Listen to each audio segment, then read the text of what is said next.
Hello, my loves. Welcome back. This is the story behind the story. I am Sierra Melcher of Red Thread Publishing.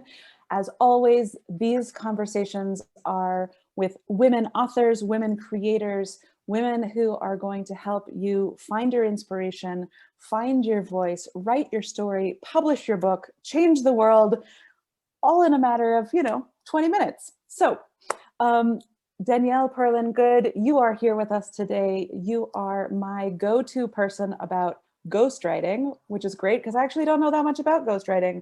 So introduce yourself and teach us your magic.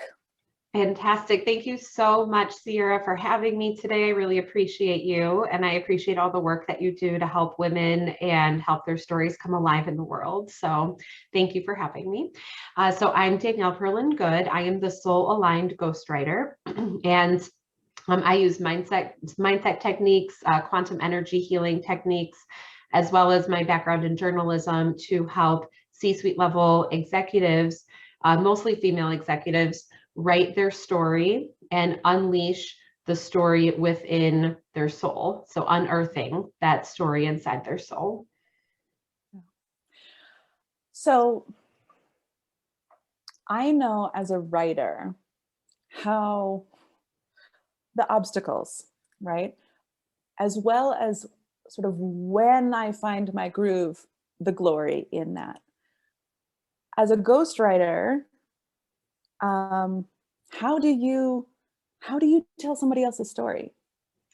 A great question. So what I've been doing is I feel like I was meant to do this work for so many years, and I didn't really know or pinpoint that this was the work that I was meant to do until more recently in my life. And the reason is because I have a background in journalism. I've been writing and editing for more than 15 years at this point in my life. And with journalism, I always enjoyed feature stories. So interviewing others, finding the story within their quotes, finding what really mattered to them. And from there, I recognized and realized that it's really important to listen and to understand what the other person is saying.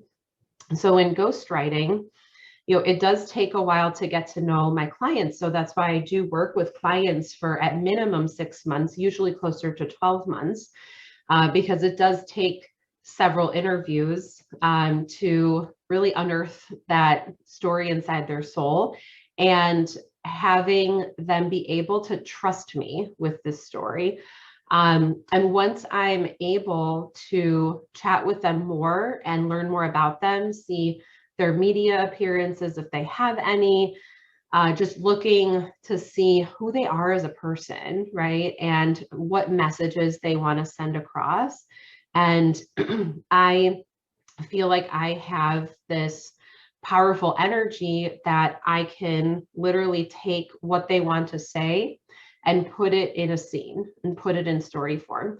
So sometimes I'll have clients who want to talk with me for hours, and I transcribe, and then we come up with, making sure, and this is, I use the word authenticity very often with my clients, because really when we're talking about memoir, it has to be authentic to them.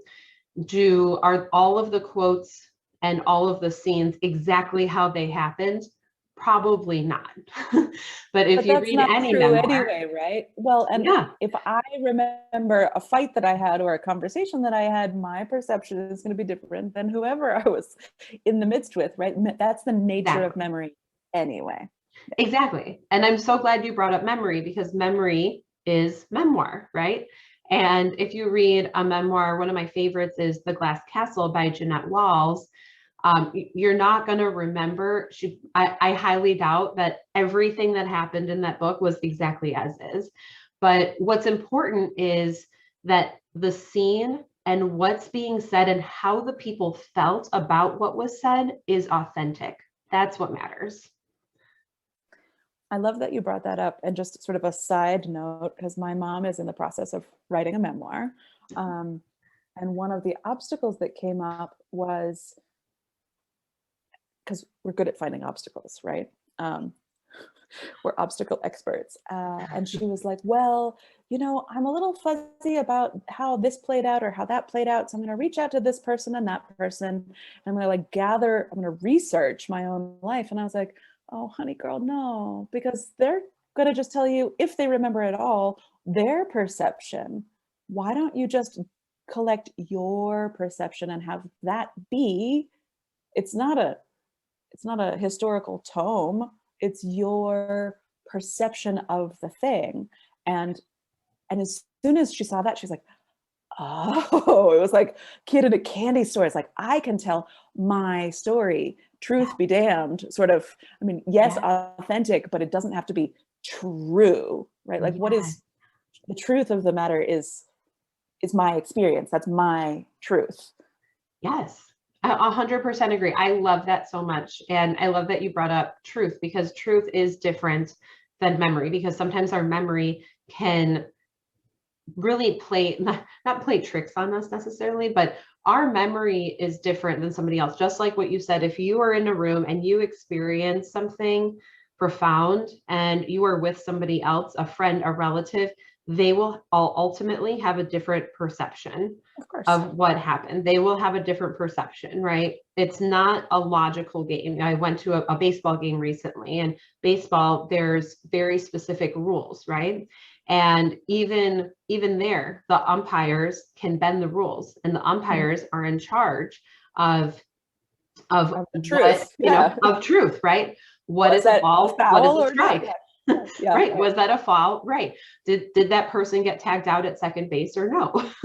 Right. And for my work, it's really about understanding who the person is and writing in their voice, in their tone of voice. And that's why it takes a while. And that's why the first few chapters, what my process is we always go through and go over an initial outline.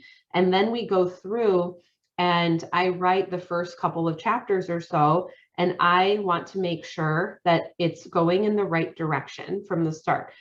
So far, I haven't had anybody say, Danielle, this is terrible, please start over. So thank goodness. Thank goodness. Yes. Can I want to move us in a slightly different direction, but if you want to come back to this at all in any way, by all means, it's a collaboration. We'll dance together. I'm really curious to know the motivation for the women who work with you. Why do they want a book out? And how does this process with you accomplish that goal for them? It's a great question. So a lot of times, my clients do not have the time or energy to do it themselves. That is the simplest answer. I have no idea what you mean. What is that? I just have tons of time and energy. I have women who own very large corporations. I have women who are CFOs, CEOs, in charge of large non-for-profits. They are back to back with meetings. They are usually somewhere between 40 years old and 65, 70 years old, something like that. And these women, some of them have families, some of them have children that they still are taking care of. Some of them have adult children. And what matters is that they know that they have a story to tell, right? So they have a story to tell about their lives, about their work. So I've worked on a couple of self-help books as well that are based on courses, different things that my clients have already done. And so there's a couple of different reasons, right? So that they want to share their book. One is because they feel they have a story to tell and they want to help other women and they want to share their legacy. So they either want to share their legacy with the masses, right? Or they care about sharing their legacy with their family members and having this down on paper somewhere. And either way is a great reason to have a ghostwriter. And I have been told that it's a therapeutic process to do this because not only are not only are we getting a book out of this, are they getting a book out of this, but they also get to explain what happened to them to a neutral party, right? And I would never say that I'm a therapist because I'm not. But that being said, I have clients who have gone through breast cancer, who've gone through really horrible accidents, who've gone through, really difficult birthing experiences, just very different experiences that brought them to where they are today. And they feel like their story really matters in the world. And I love that because they already have the confidence that their story matters. This isn't somebody who says, oh, I don't know if my story matters, right? They already know their story matters. Right. And they know that they need help and they're not afraid to ask for help. That's incredible, because that's a whole different set of people than the I want to, but I'm not sure. And I'm going to try to do it myself. I'm going to bootstrap it and stay unsure, like I get to stay not ready. But I love that. I love that there are more and more women in these positions, leading companies, leading organizations, that and to get there, they've had to learn that it's important, right? That they do have something to say. And one of the things about being in leadership is that you cannot do it all by yourself. And I think that's fantastic. A quote that's coming back to me right now, a friend of mine said it to me the other day, from Flannery O'Connor. It's like, I write to discover what I know. And I think doing this process with you is I write to discover what I know that I am, but like going through this process, whether you're the one pen to paper or you're co-creating with a ghostwriter, we're writing to discover like who we are and what we've been through and the lessons. This is like, whether it's memoir or self-help or any of the other kinds of nonfiction books that I've worked with, we write to discover the lessons, right? We sort of know that they're in there, but we can't, by the writing process pulls out the nuggets out of this like whole slash pile of, this is my life. And then we have to dig out and be like, but this one's the shiny one. And like, oh, what about this one? Right. And that process teaches us to see ourselves differently. Even if we know we have a story and we know whatever it is, we do by telling and excavating, unearthing our lessons, we heal. We heal ourselves, and then we've created something that has infinite possibility. And that's, I love books just because they have so much to offer. I completely agree with you, Sierra. And the other important thing that I think both of us find too is we both feel, right, that we want more female authors in the world, right? That's so important. And there have been studies done that say, the latest many New York Times bestsellers have been white men by the name of John. And I'd have to look up the study to know for sure. But I did see that. Yeah, I did see that just a few weeks ago. So it's really critical, I think, that women have come so far in so many decades and years of being able to work more and being able to have families and work and find careers. And that's a whole different discussion, right? But that being said, part of this is the fact that they have learned their lessons, they have learned a lot, and they want to share it too. Yeah. And they feel they've earned that right to share their legacy and share their stories because of everything that they've gone through to get to where they are today. Well, and we're story creatures, right? Like society is built on stories of who we are. And when the stories are largely one-sided, when race, class, gender, all of that, socioeconomic, sexual preference, all of that, it's just like there's only one story that's actually getting most of the airtime, then we're not being fed the multitude of stories that can really feed us as people. And one of the things I hear a lot is like from authors, it's like, I wrote my book because I couldn't see myself in the books that were out there, right? And so these women are telling their stories so that other girls and young women can read, and it's like, oh, that, right? It's not to say that the books written by men aren't good. They're fine. They're great. But we want to add more voices to the chorus, and we can change this cultural story. Like who we are is a story. We can change it by contributing our voices. I love it.